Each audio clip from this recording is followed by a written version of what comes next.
going to take this side of the room, and we have 12 minutes left. Yes, I'll go first. In the Charlie shirt. Did you know that in writing a book about a book that doesn't exist, that people would want to read it? Did I know that in writing a book about a book that doesn't exist, that people would want to read it? Well, I hoped that they would want to read it. I assume you're referring to The Price of Dawn.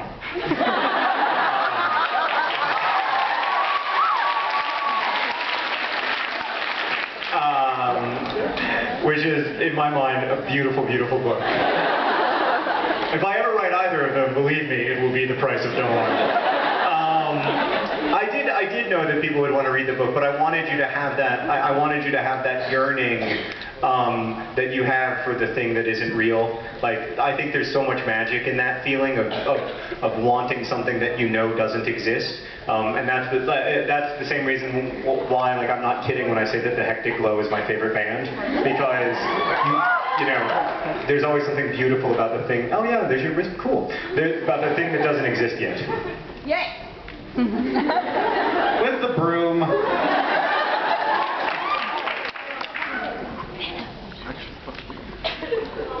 Why is it that you have such puffy hair? Why do you have such puffy hair? Are you talking to me? Your questions are supposed to be for Hank, but I have puffy hair because, I mean, it's just, I don't know, I just get up in the morning and walk. It's always been like that. It's not an adaptation. He doesn't put stuff in it. He just has puffy hair. It's just my nature. DFTBA shirt. Where did I get the idea for an Imperial Affliction? Well, I mean, from the Emily Dickinson poem.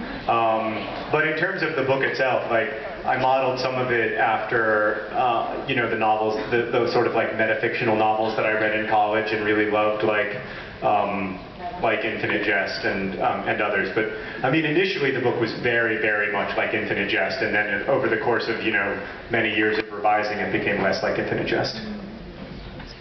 Pizza John guy.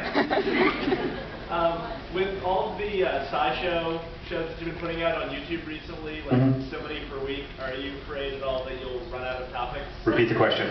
He's wondering if with the number of videos we create that I'll run out of topics. Particularly SciShow. Yeah, because I'm doing SciShow, it's like 4 videos a week. No, I mean, there's a lot of science out there. The Mythbusters only had so many myths, but they kept busting them.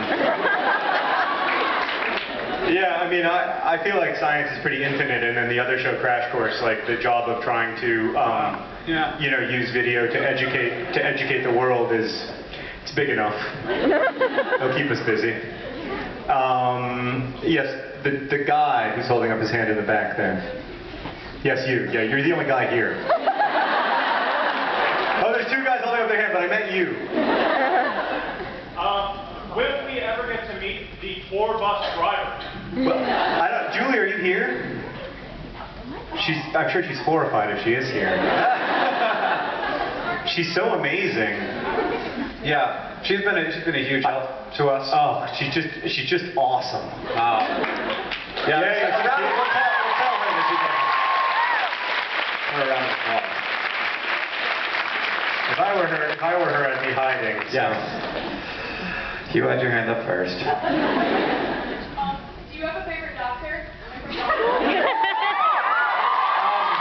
The question was, do you have a favorite doctor? I don't know the Doctor House. I don't know the sequence, but when I started watching it with the Scarfy Doctor. Most of them have a Or Yeah. Tom Baker.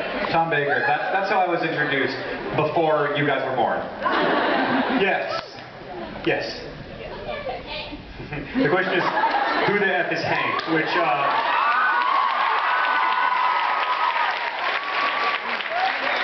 Which necessitates an explanation, because there are hundreds of people here who don't know that joke.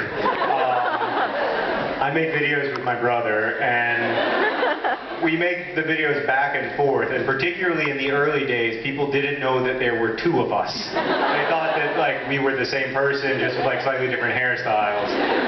And so when I would say at the end of each video, Hank, I'll see you on Wednesday or whatever, people would say, who the F is Hank? And I started responding to this with nonsensical answers about, so I will say that Hank is a mass of incandescent gas. Yeah. The fast one. Yes, you. Did you Yeah. ever hear back from Warner Chilcott when you called him? No, Warner Chilcott never got back to me. Repeat the question. Did I ever hear back from Warner Chilcott? I was going to tell the story. Okay, good. I take a prescription drug. The cost of it went up from $50 a month to $600 a month without me knowing. And I walked in. I was like, I'd like my prescription. They were like, $600, please. And I was like.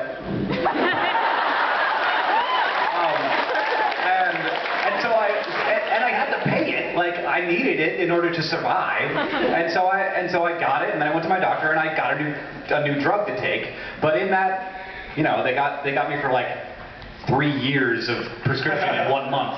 So I found the guy, the CEO's email address, and I emailed him, but he didn't get back to me. Lots of other people emailed him as well. I bet he changed email addresses. Yeah, thanks. We're running out of battery on the live stream.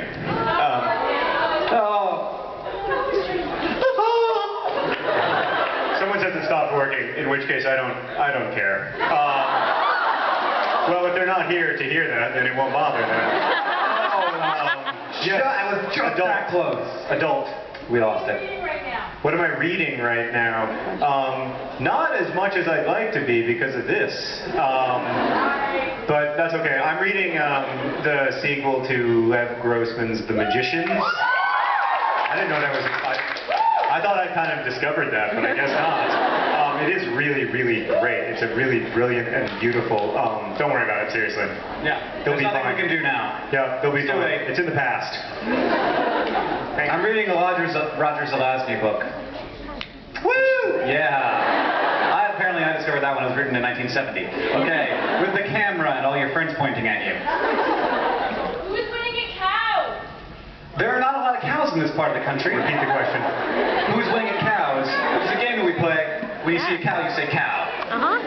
Or you see, there's one. That's not a real cow. It doesn't count. There are, however, plenty of dead people here, which is an alternate form of cows, where you see a cemetery, you say, dead people! And Catherine is winning it at like 9-2. I'm not playing. Funny hat. There's 2 funny hats! Sorry. I'll take both of your questions very quickly. Yours first. Yeah, I can't answer questions for Hank. Wrong side of the room. You better do it. Do it. Okay, ask it. Take for you to write an average song. An average song? There's no average sound. How long does it take to write an average song?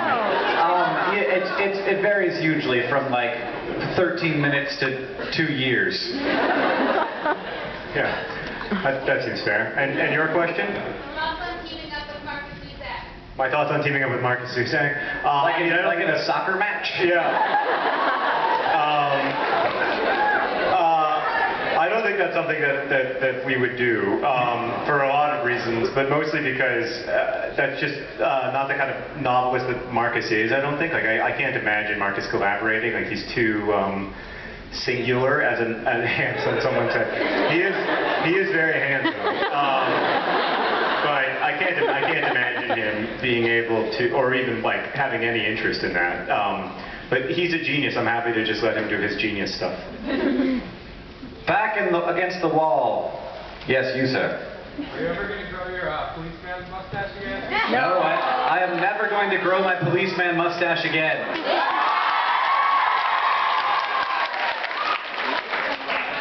Majority of your fans are girls. Why do I think the majority of our fans are girls? Because of how handsome we are.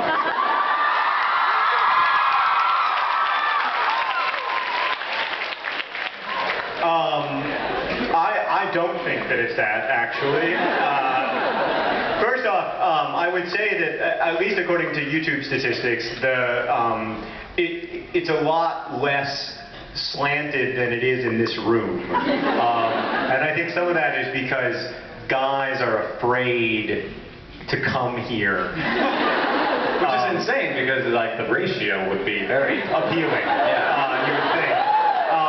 I think that's part of it.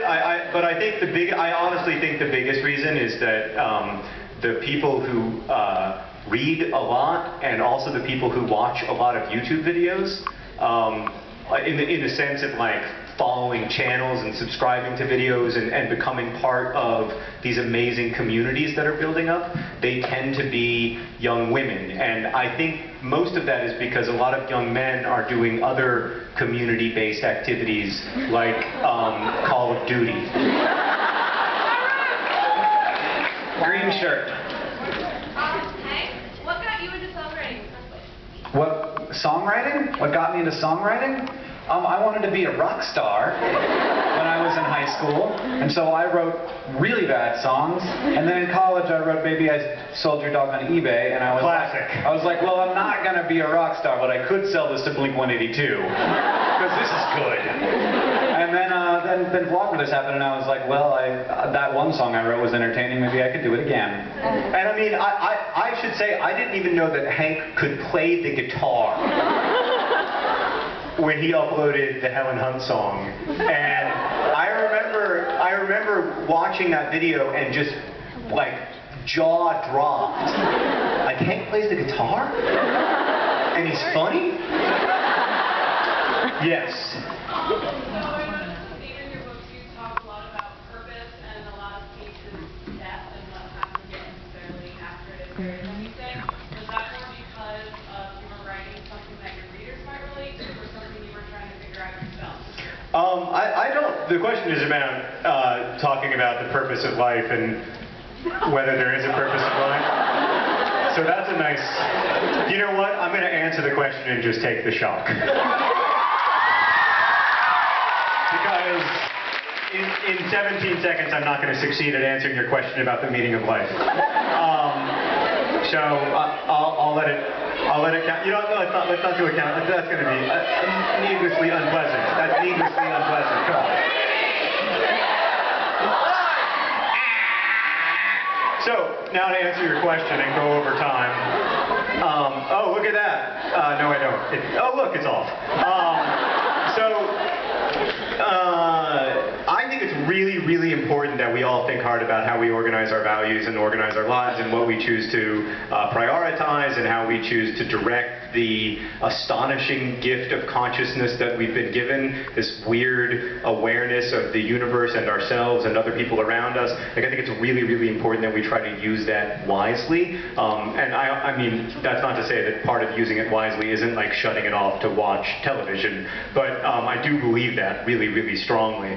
And I think part of that is being conscious of our temporariness and what our temporariness says about, you know, like how we should orient our lives. And so I do have a lot of those questions. It's not a question of me thinking like, oh, this is what the teenagers of America want to read about. Believe me, if I were trying to do that, I would, you know, write different kinds of books about immortality.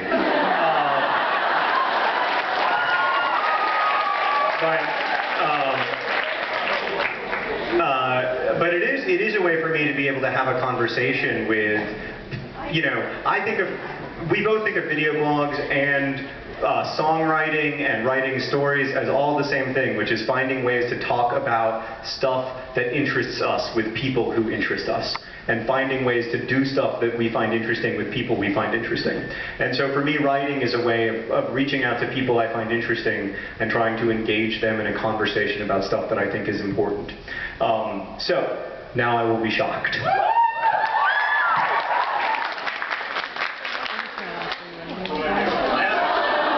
I won in Boston and New York, so I don't even know what I have to do. This does not look fun. Would I just hold it?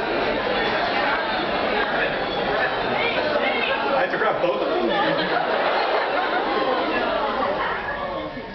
So,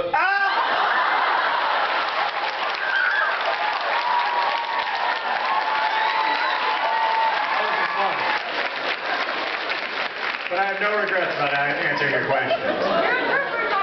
I'm going to let Hank play you some songs now.